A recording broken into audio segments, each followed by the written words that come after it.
صفحے کی پہلی لائن سورۃ آل عمران کی آیت نمبر 22۔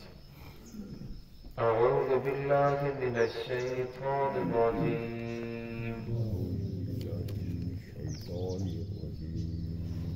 بسم اللہ الرحمن الرحیم۔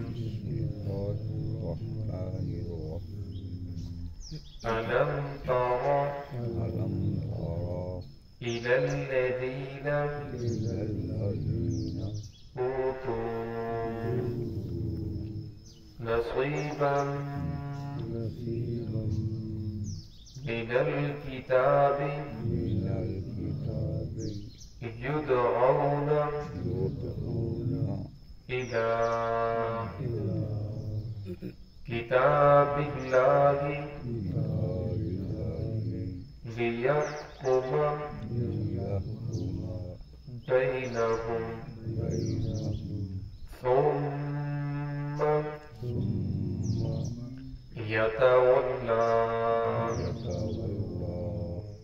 فريق منهم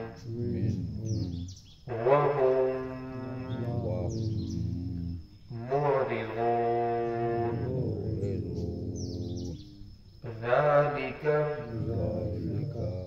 بأنهم قالوا لن تمسنا النار إلا أياما معدودات وغرهم في دينهم ما كانوا يفترون، فكيف إذا جمعناهم ليوم لا ريب فيه ووفيت كل نفس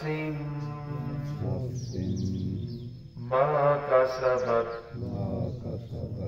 وهم لا يظلمون۔ بسم الله الرحمن الرحيم۔ ألم تر إلى الذين أوتوا نصيبا من الكتاب يدعون إلى كتاب الله ليحكم بينهم ثم يتولى فريق منهم وهم معرضون، ذلك بأنهم قالوا لن تمسنا النار إلا أياما معدودات وغرهم في دينهم ما كانوا يفترون، فكيف إذا جمعناهم ليوم لا ريب فيه ووفيت كل نفس ما كسبت وهم لا يظلمون۔ ألم تر إلى الذين، کیا تو نے نہیں دیکھا ان لوگوں کی طرف اوتوا نصیبا جنہیں دیا گیا تھا حصہ من الکتاب کتاب میں سے، یدعون الی کتاب اللہ اور انہیں پکارا گیا اللہ تعالیٰ کی کتاب کی طرف، لیحکم بینہم تاکہ وہ فیصلہ کرے ان کے درمیان، ثم یتولی فریق منہم تو ان میں سے ایک فریق منہ کو پھیر لیتا ہے، وہم معرضون اور ہے وہ اعراض کرنے والے، ذالک بأنہم یہ اس وجہ سے ہے، قالوا بے شک وہ کہتے ہیں لن تمسنا النار ہرگز ہمیں نہیں چھوئے گی آگ، الا ایام معدودات مگر گنتی کے چند دن،